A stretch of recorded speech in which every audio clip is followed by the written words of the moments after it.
आप सभी लोगों का स्वागत है फिर से एक बार इस क्रिक जोन में। आशा करता हूँ सभी लोग सही सलामत होंगे। तो चलिए शुरू करते हैं आज का वीडियो, जहां पे अगर देखें तो ओडीआई मैचेस और सीरीज का सिलसिला शुरुआत हो चुका है। और खास तौर पे जो वेस्ट इंडीज की बात करेंगे, वेस्ट इंडीज हालांकि श्रीलंका के खिलाफ ओडीआई सीरीज हार कर गए, लेकिन आखिरी ओडीआई में दमदार तरीके से वापसी किया था। और वही उसी चीज को बरकरार रखते हुए इस सीरीज का भी आगाज हुआ। हालांकि इंग्लैंड दौरा कर रही है वेस्ट इंडीज का, जहां पे 3 ओडीआई और 5 टी20 मैचेस की सीरीज होने वाली है। और ओडीआई मुकाबले में अच्छी खासी युवाओं का चेहरा देखने को मिलेगा इंग्लैंड की तरफ से, जहां पे अच्छी खासी डेब्यूटेंट दिख रहे हैं। पहले ओडीआई में देखे तो 4 डेब्यूटेंट उतरे थे इस मुकाबले में, जहां पे लियाम लिविंगस्टोन इस युवा टीम के खास तौर पे देखे तो कप्तानी कर रहे हैं। और जिसमें से देखे तो वही जॉर्डन कॉक्स ये ओडीआई डेब्यू कर रहे हैं।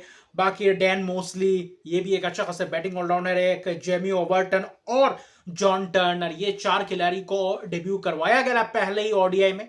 लेकिन जो शुरुआत चाहिए था, हालांकि टॉस से वेस्ट इंडीज ने जीतकर पहले गेंदबाजी करने का फैसला लिया, क्योंकि ये मुकाबला एंटीगुआ में मुकाबला था और वहां पे अच्छी खासी वेदर था, थोड़ा बहुत ओवरकास्ट कंडीशंस था।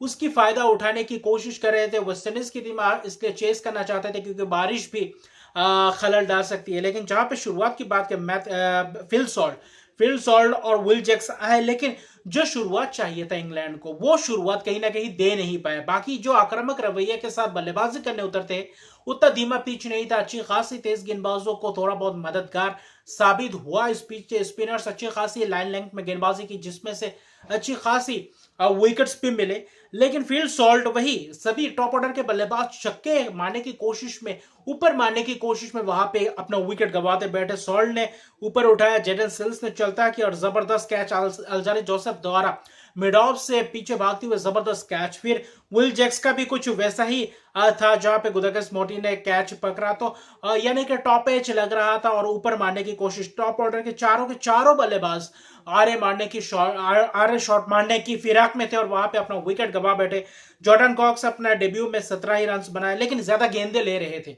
उतना गेंदे अमूमन देखते नहीं है इंग्लैंड के इस जो मॉडर्न क्रिकेट है। इंग्लैंड जो बल्लेबाजी करने उतरती है ओडीआई में, उतना वक्त नहीं लगाते। लेकिन जो पहले ओडीआई की बात करें, वहां पे अच्छा खासा, मैं कहूंगा अच्छा खासा शुरुआत था, लेकिन धीमा शुरुआत था। लेकिन अंतराल में विकेट्स गिर रहे थे, जिसके कारण पूरी तरीके से दबाव में डाले हुए थे। गुदाकेश मोर्टी की जबरदस्त स्पेल, अल्जारी जोसेफ, जेडन सिल्स और मैथ्यू फोर्ड की जबरदस्त शुरुआत स्पेल में, और अच्छा खासा स्पेल जेडन सिल्स द्वारा, बहुत ही किफायती स्पेल, महत्वपूर्ण स्पेल कर गए और विकेट्स चटकाते चले गए। हालांकि विकेट्स में उतना पार्टनरशिप लगा नहीं। पहले विकेट 39 रन, तीसरे विकेट के करीब 40 रन जैकब बैथल चौथे नंबर पे आए थे, जो 27 रन की पारी खेली थी। लेकिन बीच में आकर कहीं ना कहीं इस मुकाबले को बचाया था, जहां पे 4 विकेट 93 रन पे गए थे, अच्छी खासी स्कोर बनाए थे। लेकिन वहां से एक लंबा पार्टनरशिप चाहिए था। कहीं ना कहीं कप्तान लिविंगस्टोन और सैम करन ने इस पारी को संभाला था, लेकिन वो भी कुछ लंबे वक्त तक टिक नहीं पाया। देखे तो 72 रन की पार्टनरशिप, यही एक पार्टनरशिप इंग्लैंड ने जो थोड़ा बहुत सूझबूझ भरी पारी के लिए दोनों बल्लेबाजों ने और शॉट्स भी लगाए। लेकिन लियाम लिविंगस्टोन कॉटन बॉल हो गए, गुदाकेश मोती के शिकार हुए। 48 रन बनाए 49 गेंदों में, कप्तानी पारी तो खेली थी, लेकिन और भी थोड़ी ज्यादा रन चाहिए था। और वही अहम मोमेंट पे विकेट चटका रहे थे वेस्ट इंडीज के गेंदबाज, और कहीं ना कहीं हर चीज सही जा रहा था वेस्ट इंडीज इस मुकाबले में। 37 रन की पारी सैम करन ने खेली और आखिर में बस धराशायी कर दिया। बाकी बल्लेबाजों को 2 विकेट से जेडन सिल्स एक मेडन डाला 8 ओवर में 22 रन देकर, 2 wicket Alzarri Joseph, 2 wicket Matthew Forde, 4 wicket मोती 10 ओवर में 41 रन देकर। और गुदाकेश मोती हर पिचेस पे हर एक मुकाबले में अच्छी खासी प्रदर्शन अपना दे रहे हैं, चाहे टी20 हो चाहे ओडीआई मैच हो। गुदाकेश मोती एक बहुत ही की प्लेयर बन चुके हैं वेस्ट इंडीज के खेमे में। रस्टन चेस ने भी अच्छी खासी गेंदबाजी डाली, हालांकि विकेट्स नहीं चटका पाए, कुछ एक आध मौके भी गंवाए। लेकिन कहीं ना कहीं बहुत ही जबरदस्त लियाम लिविंगस्टोन को भी मौका मिला था, एक आध कैचेस छूटा था हेटमायर के हाथों से, जिसमें से रोस्टन चेस को विकेट मिल रहा था। लेकिन 4 विकेट से चटकाना इस अहम मुकाबले में और 3 ओडीआई मैचेस की सीरीज में, अगर आप जीत के साथ शुरुआत करते थे, इससे बड़ी बात क्या हो सकती है। हालांकि 45.1 ओवर में सिर्फ 209 ही रन बना पाए, ऑल आउट हो गए। आखिर में बाकी थोड़ी देर बाद ओवर शुरू होने के बाद बारिश ने रिवाइज टारगेट कर दिया गया। डीएल मेथड के हिसाब से 157 रन का टारगेट कर दिया गया 35 ओवर में। जो कि उतना खास लक्ष्य नहीं था। अगर वेस्ट इंडीज के बल्लेबाजी क्रम में देखें तो ब्रेंडन किंग की जबरदस्त शुरुआत थी। एविन लुइस जहां से खत्म किया था वेस्ट इंडीज श्रीलंका के खिलाफ और इंग्लैंड के खिलाफ आते ही वहीं से कहीं ना कहीं शुरुआत और आक्रामक रवैये से बल्लेबाजी किया। जोफ्रा आर्चर हालांकि अपना स्पेल जबरदस्त किया था। 5 ओवर में 2 मेडन 21 रन दिए थे। जॉन टर्नर अच्छा खासा स्पेल मैं कहूंगा लगभग देखे तो। आदिल रशीद महंगे रहे। सैम करन भी ठीक ठाक चला। लियाम लिविंगस्टोन कहीं ना कहीं महंगे रहे तो उतना रन चाहिए नहीं था, पूरी तरीके से धराशायी कर दिया।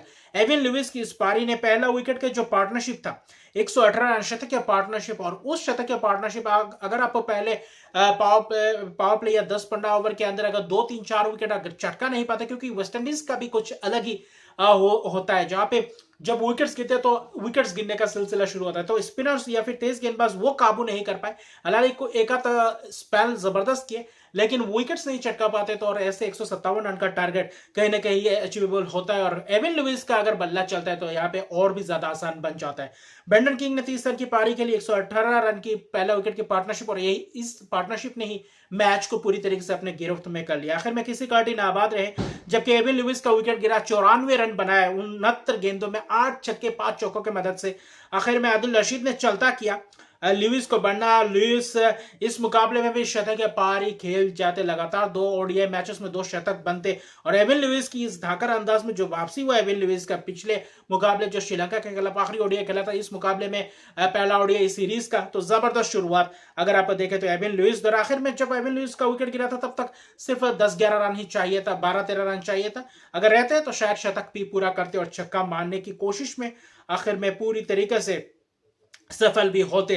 तो अच्छा खासा रहा, छक्के मारने की कोशिश में ही अपना विकेट गवा बैठे, लेकिन जबरदस्त प्रदर्शन 94 रन का ये जो पूरी तरीके से गेंदबाजों के ऊपर जो हावी हुए वेस्टइंडीज के बल्लेबाज ने पूरी तरीके से पहला ओडीआई मैच जीता जबरदस्त अंदाज में। 8 विकेट की जबरदस्त जीत इस मुकाबले में पूरी तरीके से। डेब्यूटेंट हालांकि 4 तो किए थे, लेकिन वो 4 डेब्यूटेंट से अपेक्षा किया नहीं जा सकता, लेकिन जिससे अपेक्षा किया जा सकता है। हालांकि 48 रन की जो पार्टनरशिप हुआ था लियाम लिविंगस्टोन और सैम करन के बीच, उसके अलावा बाकी आसपास ही नहीं देखे इंग्लैंड के टीम। और जोफ्रा आर्चर कहीं ना कहीं स्पेल अच्छा किया, लेकिन विकेटलेस रहे, जिसमें से पूरी तरीके से दिक्कत में डाले। और अच्छा खासा बल्लेबाजी, और ये विन ये मैच जीतना डिजर्व करते थे, क्योंकि ये जो मैच में पहला ओडीआई में जो मुकाबला किया वेस्टइंडीज ने पूरी तरीके से जबरदस्त, यही वेस्टइंडीज चाहिए ओडीआई में, जो आने वाले समय में और भी ज्यादा इंप्रूव करना पड़ेगा, खासतौर पे बल्लेबाजी में भी और गेंदबाजी और फील्डिंग में भी। लेकिन जबरदस्त ये मुकाबला रहा। तो मिलते हैं अगले वीडियो में, अभी के लिए इतना। तुम्हारे चैनल को सब्सक्राइब नहीं किया तो मेरे चैनल को सब्सक्राइब कर दीजिए, लाइक शेयर कमेंट जरूर कीजिए। तब तक के लिए गुड बाय।